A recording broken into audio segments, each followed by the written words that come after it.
good example, I think, was when we did the Return to the Washoe episode with the Ghost Adventure crew. I don't know if you saw that episode. Yes. Yeah.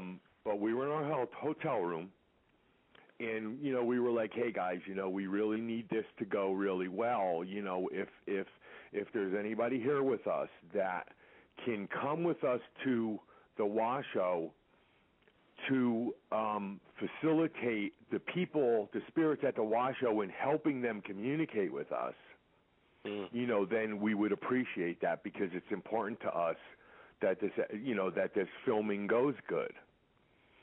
So at that point, I do believe, because I do believe that whatever was there that was comfortable with us went with us there and kind of grabbed the spirits at the Washoe that wanted to talk and said, hey, here's how you can communicate clearer, go for it.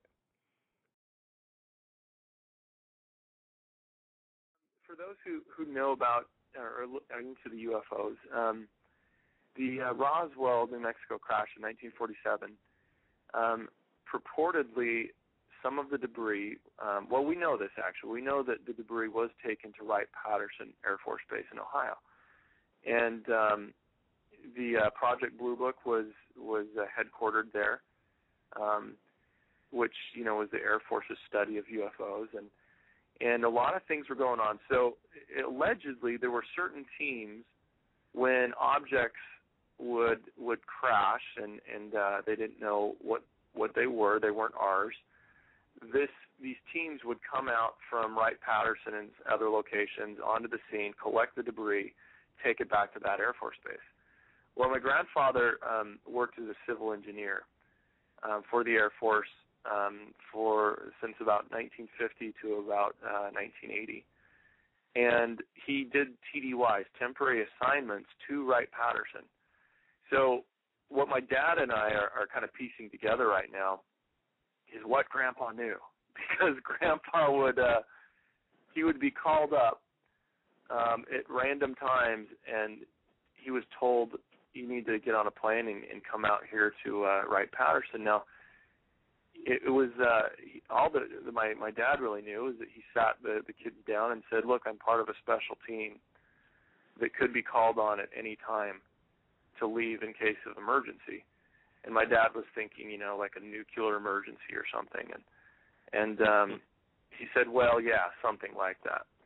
But what we're starting to do is kind of, now this is pure speculation. We know that my grandfather worked underground. We know that he maintained hangar systems. We know that he kind of worked with the logistics of moving projects, in different buildings and things. But the speculation is we're starting to match up times when Grandpa was gone to actual alleged UFO crashes where debris and things were taken to Wright-Patterson. So I would love it to be true. I'm not quite sure, but he maintained his oath. He died of cancer quite a while back, and on his deathbed, though, he told my father that we're not alone.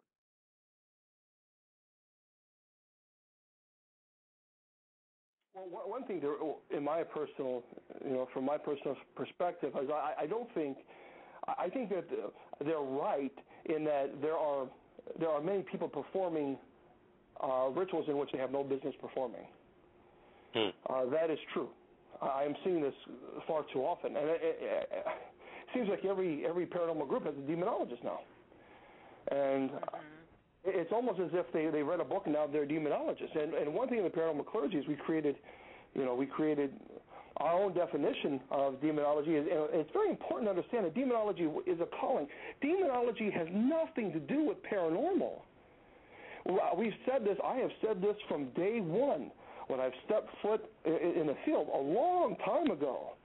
Demonology is not paranormal. Demonology is theological.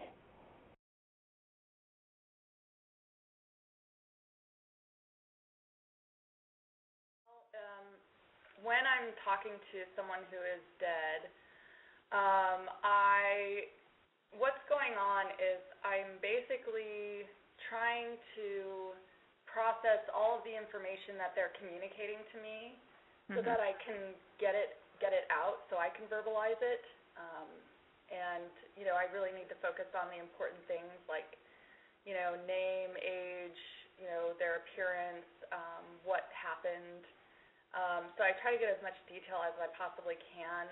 At the same time, my body physically is being affected because as a physical medium, you can take on the persona of that dead individual. So I'm kind of trying to keep up a boundary so that they don't actually jump inside my body to communicate, but rather I'm trying to keep them at arm's length. And also it's rather, it can be painful at times. Like there's just a lot of energy that I'm receiving, and it kind of feels like electricity running through my body. So sometimes I have to kind of shake that off.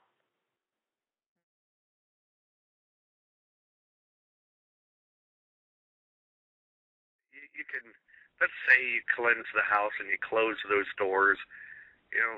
Who's to say the Moors are even there anymore? They could be gone. It could just be something completely different. You could do everything to close that door and there's nothing there, but the moment somebody walks in and says, can you give me a sign of your presence? Is anyone here? It's opened right back up. I think it's just... Right. One of my friends, Roland Sines, said it best. He goes, that place is just going to keep getting worse and worse and worse till it just, like, sinks into the ground, poltergeist style,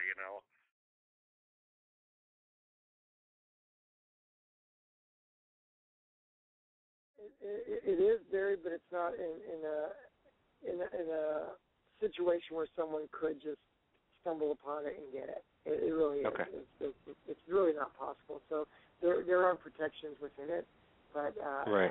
It is basically buried and forgotten. But at the same time, I've done it in such a way that I don't have to watch it. I don't have to worry about it. That is inaccessible.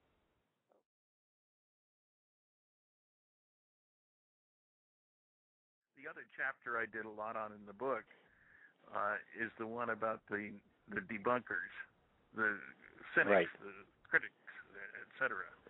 Because I come out swinging. I was in high school debating, and I learned you better have facts in hand before putting mouth in gear, and you better know both sides of the story. And what you won't hear from the debunkers is the other side of the story.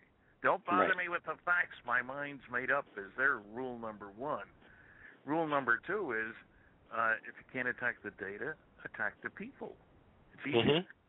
And rule number three, what the public doesn't know. I'm not going to tell you what the public doesn't know yet. Why should I bother you with facts?